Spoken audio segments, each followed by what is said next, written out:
Hello दोस्तों जैसा आप जानते हो कि हम गगन प्रताप सर के द्वारा कंपाइल की गई जो बुक है उसके क्वेश्चन कर रहे हैं जो कि एसएससी में आते हैं। रिपीटेड क्वेश्चन है दोस्तों ये। लेकिन दोस्तों ऐसा नहीं है कि अगर आप इन क्वेश्चनों को करोगे तो एसएससी सीजीएल का ही एग्जाम दोगे या एसएससी के ही एग्जाम दोगे। आप कोई भी एग्जाम दे सकते हो जिसमें मैथ आएगा, क्योंकि यहाँ पे आपका बेसिक भी और यहाँ पे आपका एडवांस लेवल भी कंप्लीट हो जाएगा। तो दोस्तों हम क्वेश्चन स्टार्ट करते हैं और मैं क्वेश्चनों को रेशो से और 100 मान के दोनों मेथड से कराऊंगा। देखिए दोस्तों क्वेश्चन में क्या लिखा हुआ है। दोस्तों क्वेश्चन में लिखा हुआ है ए की आय बी की आय से 45% अधिक है। लिख लेते हैं दोस्तों। मैं यहाँ पे ए लिख लेता हूँ, यहाँ पे बी लिख लेता हूँ। क्वेश्चन में कहा है कि बी की आय से 45% अधिक है। मान लिया बी की आय हमने 100 मान ली। दोस्तों अगर हमने बी की आय 100 मान ली ना, तो ए की आय 45 अधिक है, 45%। 100 का 45% निकल लेंगे, 45 ही आएगा। और 100 में 45 को जोड़ देंगे तो ये आ जाएगा 145।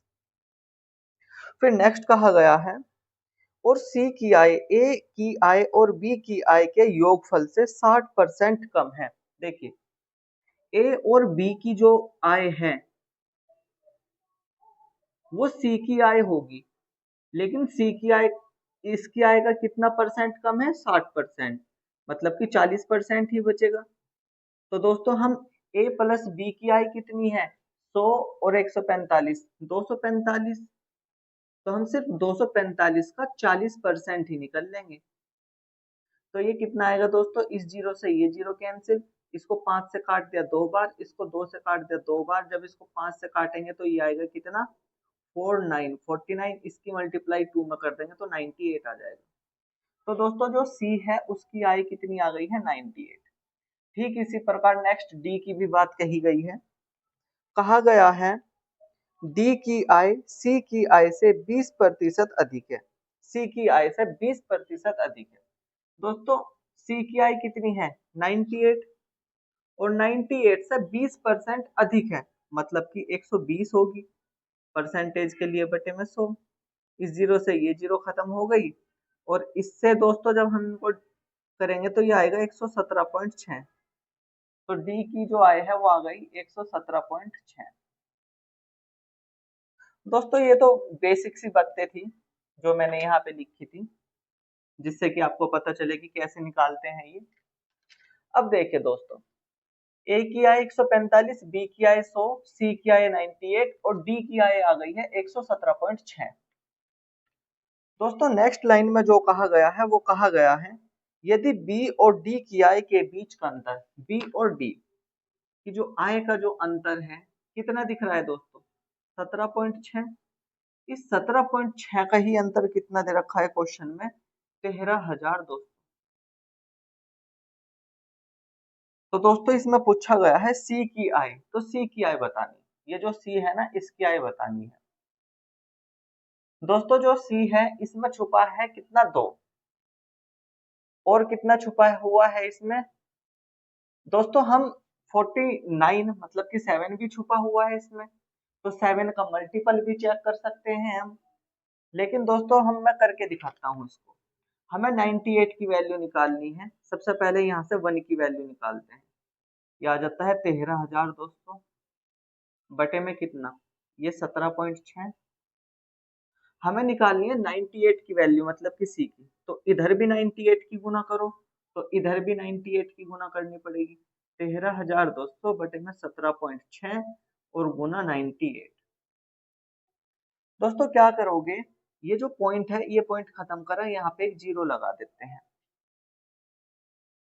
अब देखिए दोस्तों, हम इसको कैंसिल करेंगे, इसको कैंसिल कर लेते हैं 4 से।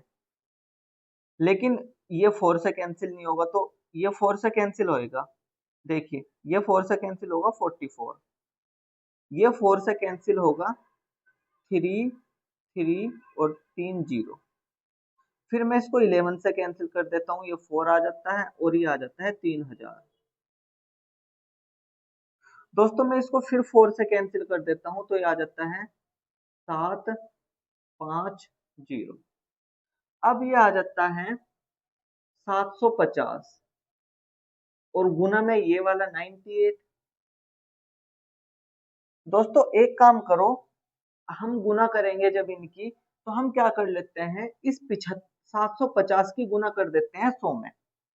देखिए 100 में गुना करेंगे तो 750 और 2 जीरो, और माइनस कर दो इसका 2 गुना, मतलब कि कितना हो जाएगा ये 1500, क्योंकि दोस्तों हमने 100 में गुना करी थी ना, तो एक्स्ट्रा में, तो ये आ जाएगा कितना, 1500 घटा देते हैं इसमें से, तो ये आ जाता है 7, और जब इसमें से 1500 घटाएंगे 5000 में से, तो ये आएगा 3500,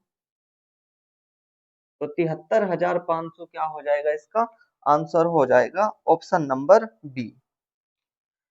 तो दोस्तों मैंने बिल्कुल बेसिक से कराया है आपको ये क्वेश्चन, आई होप कि आपको ये क्वेश्चन समझ में आया होगा। हम नेक्स्ट क्वेश्चन पे चलते हैं, आप इसको नोट कर लीजिए। तो दोस्तों मैं इसको रफ कर देता हूं और नेक्स्ट क्वेश्चन पे चलते हैं।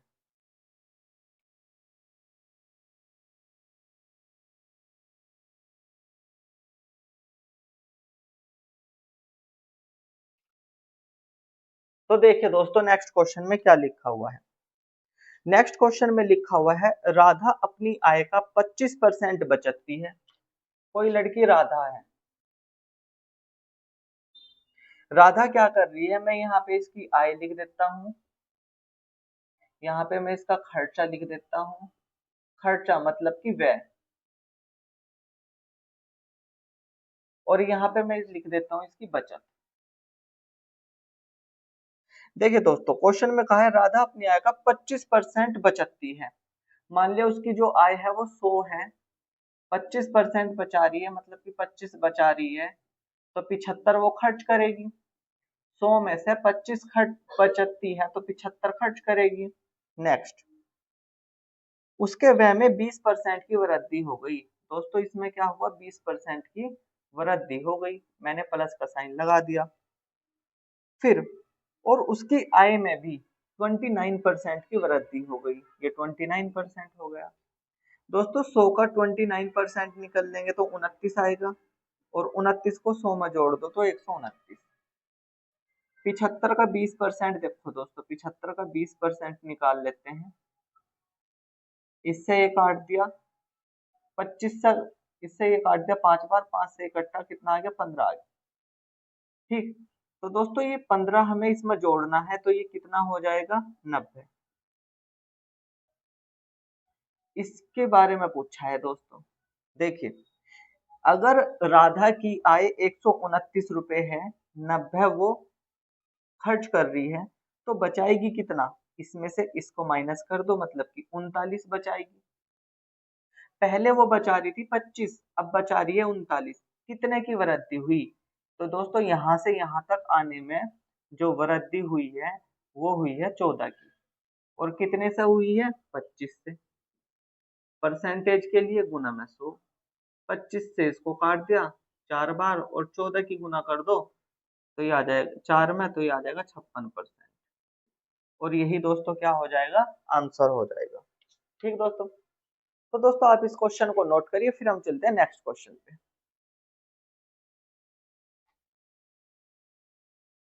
दोस्तों ये तो 100 मान के हैं, हम इसको रेशो से भी कर सकते हैं। ठीक, तो दोस्तों मैं इसको रफ कर देता हूँ और नेक्स्ट क्वेश्चन पे चलते हैं।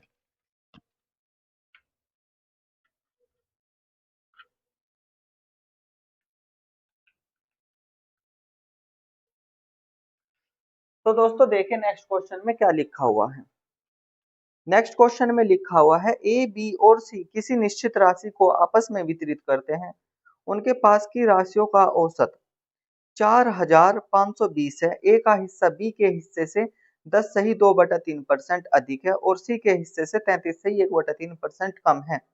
बी का हिस्सा रुपए में ज्ञात कीजिए। देखिए दोस्तों हम यहाँ पे ए बी और सी लिख लेते हैं। क्वेश्चन में कहा है कि ए का हिस्सा बी के हिस्से से 10 सही 2/3% अधिक है। दोस्तों 10 सही 2/3%, इसको परसेंट फ्रैक्शन में चेंज करो, ये आ जाएगा 32/3, और ये 100, परसेंटेज का साइन हटाओ, बटे में 100 लगा दो, 4 से काट दो ये आ गया 25, 4 से काट दो ये आ गया 8।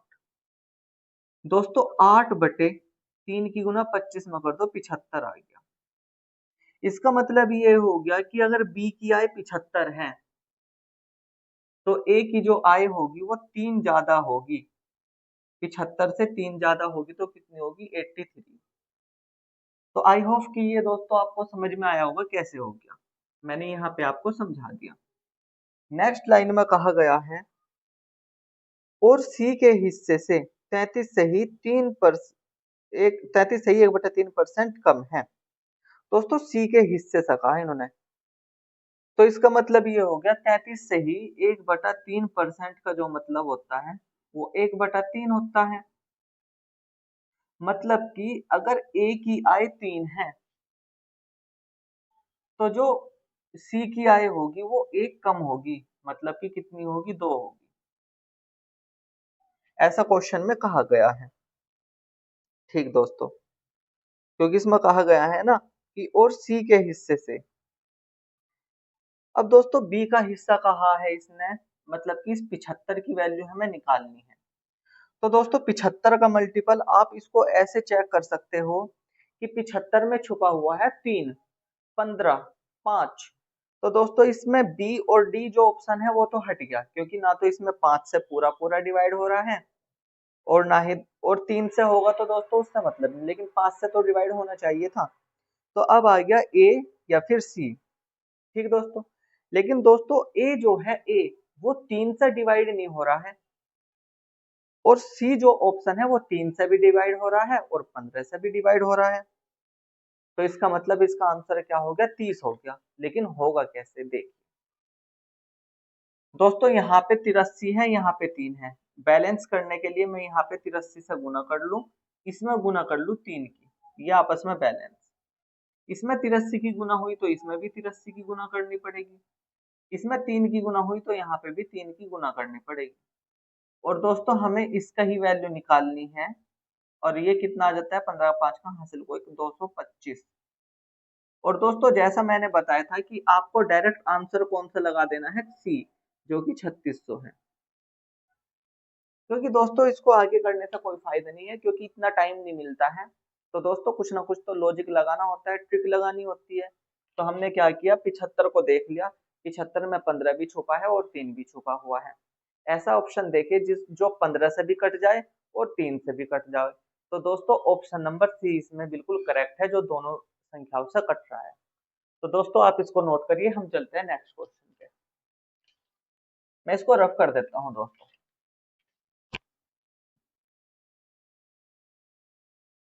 देखिए दोस्तों नेक्स्ट क्वेश्चन में क्या कहा गया है।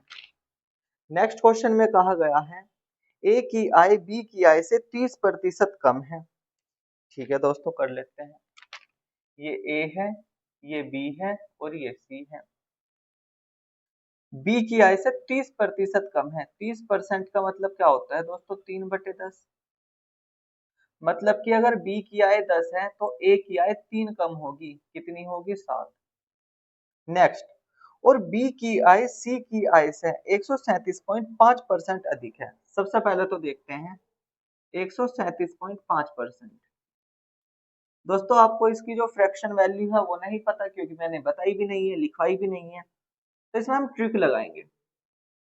मैं इसको लिख सकता हूँ 100 प्लस 100% प्लस 37.5%। दोस्तों इसको अगर मैं फ्रैक्शन में चेंज करूंगा तो 1 आएगा, प्लस 37.5%। दोस्तों क्या ये 12.5% का 3 गुना है? और 12.5% की जो फ्रैक्शन वैल्यू होती है वो 1/8 होती है। तो मैं यहाँ पे लिख देता हूँ 3 गुना 1/8, मतलब कि 1 प्लस 3/8। 8 की गुना इसमें कर दो तो दोस्तों ये आ जाएगा 11/8। 8 एकम 8 3 11/8। तो दोस्तों इसकी फ्रैक्शन वैल्यू ये आ गई, ये जो परसेंटेज है इसकी फ्रैक्शन वैल्यू 11/8 आ गई। लेकिन क्वेश्चन में कहा था कि बी की आय सी की आय से अधिक है। बी की जो आय है, मान ले बी की आय 8 है, तो दोस्तों सी की जो आय होगी, यही तो कहा गया है, सी की आय से बी की आय सी की आय से इतनी अधिक है। अगर सी की आय 8 है ना दोस्तों, तो ये 11 अधिक होगी, मतलब कि कितनी होगी? 19। क्वेश्चन की लैंग्वेज में ये कहा गया है। ठीक दोस्तों, अब मैं इसको रफ कर देता हूं और फिर हम इसको क्वेश्चन को करते हैं आगे। देखिए यहाँ पे 19 है, यहाँ पे 10 है, तो इसमें 19 की गुना कर लो, इसमें 10 की गुना कर लो, ये हो गया बैलेंस। लेकिन दोस्तों इसमें 10 की गुना करी तो इसमें भी 10 की गुना करनी पड़ेगी, यहाँ पे 19 की गुना करी तो यहाँ पे भी 19 की गुना करनी पड़ेगी। ये आ जाता है 190, ये आ जाता है 80, और ये आ जाता है दोस्तों जब हम 19 की गुना 7 में करेंगे 133। तो दोस्तों ए की आय 133, बी की आय 190, सी की आय आ गई 80। इसमें कहा गया है यदि ए की आय बी की आय से 28,500 कम है, ए की आय बी की आय से, इनसे दोस्तों कितनी कम है, क्वेश्चन में कहा गया है 28,500 कम है। लेकिन दोस्तों यहाँ तो कितनी कम दिख रही है, 57। इसका मतलब ये 57 का कितना गुना होगा, तो दोस्तों आई थिंक ये 5 गुना होगा, मतलब कि 500 गुना होगा। 57 का 285 5 गुना है, और ये 2 जीरो, मतलब कि 57 का 28,500 जो है वो 500 गुना है। पूछा क्या है इसमें, इसमें सी की आय पूछी है, तो दोस्तों हम सी की आय बता देंगे। इसमें सी की आय में क्या करेंगे, ये भी 500 गुना होगी, कितनी, मतलब कि 3 जीरो और 40, 40,000। यही दोस्तों इसका क्या हो जाएगा, आंसर हो जाएगा। ठीक दोस्तों, तो दोस्तों आई होप कि ये क्वेश्चन आपको समझ में आ गए होंगे, और वीडियो की लेंथ ज्यादा बड़ी हो जाएगी दोस्तों, फिर इसको प्रॉब्लम होती है अपलोड करने में, तो मैं इसको यहीं पे खत्म कर देता हूँ। मिलते हैं दोस्तों नेक्स्ट वीडियो में।